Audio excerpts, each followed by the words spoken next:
Hello, and welcome to what I hope will be the first of quite a few of these, maybe?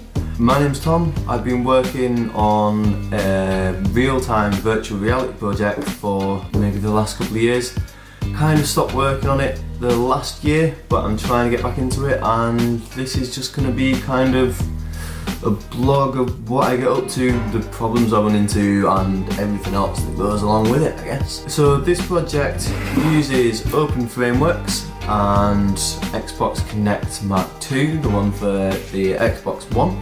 It also utilises, at the time, Oculus DK2. All of this is running off an Open Frameworks project in Visual Studio, which now I'm using 2017, not 2014 or 15 maybe, as I was at the time, because I can't get hold of that one anymore. And yeah, this is just going to be my battles at the moment, trying to get it back to the point at which I started. So fingers crossed, by the end of today maybe, we'll be able to get there. If not, we'll still just go with it, see what happens, try and get in touch with some people, or just figure out for the life of me what on earth's going on with it. So first up, let's get started with what makes the project run. Inside here we've got a lead acid battery, which is hooked up to a power inverter, the same kind of thing you could use in a car, or maybe if you were off camping, off grid somewhere and you needed to be able to power stuff. And so that is all connected to this big extender cord here, which used to live on the top of here, but recently I've had to disconnect that. So let's go and have a look inside. Inside of here, it's a little bit messy, a little bit mucky, but it does get the job done. We've got the power inverter here, and we've got the lead acid battery down here. This came out of a Land Rover Defender 110. Certainly lived a hard life, but it still does the job for now. And then that all runs through this janky set of connectors and cables up out to the front, to be up here. One thing to note about lead acid batteries is the fact that they're extremely unstable. That means that this battery has to be kept upright at all times, which is exactly why it's stored inside of an old suitcase. This means that when I'm walking around in the VR setup, that I can wheel the suitcase along, and it means that the battery won't be at any risk of falling over, although it can still be a little bit sketchy when I've tried it out in things like the Underground in London, and also on the beach at Dungeness. And so, this is the computer, as you can see here, that powers the whole system. This computer was built specifically for this project initially, but now it just serves as my daily driver computer for everything I need to do. It's powered by a Core i5 7600K, but it is on an unoverclockable motherboard, so that is kind of a little bit ridiculous. Woe me for not really understanding how computers work that well when I built this thing. It's also got an NVIDIA GTX 1070 in there, which performs absolutely amazingly. I don't see any need to upgrade that anytime soon, especially for this purpose. And it's also got 16GB of RAM, runs off NVMe M.2 SSD with a couple of hard drives in the back, and a 550 watt power supply. But the most important thing about this computer is the fact that it's mounted to this Thermaltake case. Now this Thermaltake case is an open chassis, which does mean it gets a little bit dusty from time to time, but it also does have a VESA mount on the back of it.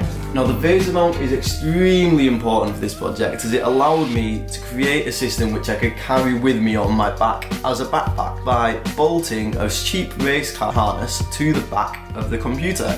The race car harness acted like rucksack straps and held the computer firmly in place. It made it much more versatile and meant I could go to places that I couldn't do just by having the computer down on the ground and standing next to it with the VR set on my head. It allowed me to travel through the Underground, it's allowed me to travel through central London, and it's also allowed me to take it to Dungeness, to the beach. I do have to admit that the system probably is a little large, and I could have gotten away with doing this with a gaming laptop or something similar, but at the time I had to make the monetary choice that building something like this would be much cheaper than buying a gaming laptop, and it also allowed me to expand on it in the future, test out different hardware and see what will work for me.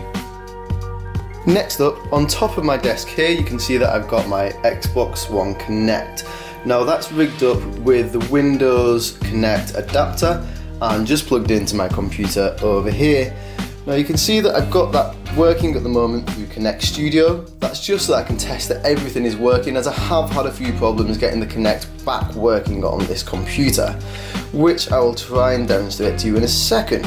So, as I mentioned, I've used this system in a lot of different places, and yes, it is cumbersome, but it does get the job done for now. So that's not really going to change. The things that are going to change though are things in the code. Now this project is built upon Open Frameworks, and more importantly, it's built upon an add-on for Open Frameworks called OFX Connect 2. And it is actually built upon an example project inside that add-on called Example Point Cloud. That example was quite complex for my needs. A lot of the code was stripped out of that and then rebuilt, but I'm not a C++ coder and I don't really know what I'm doing that well. So a lot of this project came down to me ham-fisting stuff together, getting any advice I could, and eventually getting the project up and running. Now once that project was up and running, I then had to use a piece of software called Vorpex. Now what Vorpex does is it allows you to run any application in Windows into a wrapper that allows that image from that program to be sent to any VR headset and be split into the two screens you need so that the user can view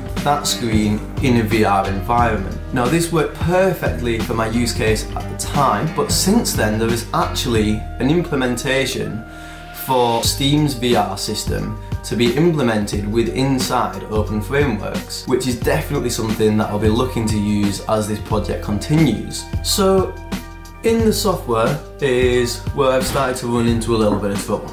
So as you can see, if I open this example file here and I run it in Visual Studio, I can click start, and fingers crossed this was working earlier. Brilliant. You can see me.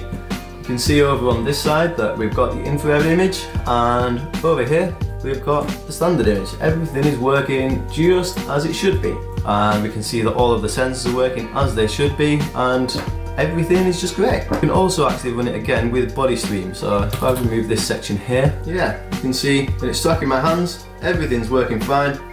All the sensors are working exactly the way they should be, and you can actually also see in this bottom right hand corner the skeleton and my head and my spine and my arm movements. So that's all great, everything's good. So this is the example project that I then built my VR system on before. Now if I go and open this one, local debug that, you can see that there were build errors. We can see that the error that's important is this line here. So there is something to do with the way that it's handling this mesh and creating it into a 3D object, which the last time I ran it, just completely different. So this code is exactly the same now, 2 years later. Doesn't seem to want to do things in exactly the same way. I'm currently trying to get in touch with the creator of this add-on and see exactly what has changed here. Once I do, fingers crossed, everything will be up and running and we can get on our way.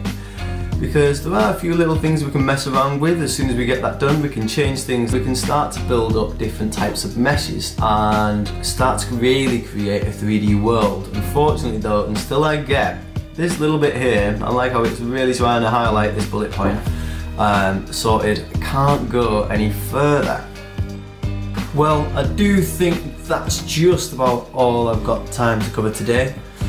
Fingers crossed by next week we'll have it up and running and I'll be able to show you a bit more of what's going on. And I'm hoping to just have somewhere I'll chuck all of this stuff up and anybody else will be able to get on with it and join me in maybe doing it at the same time. But yeah, see how it goes. Cheers!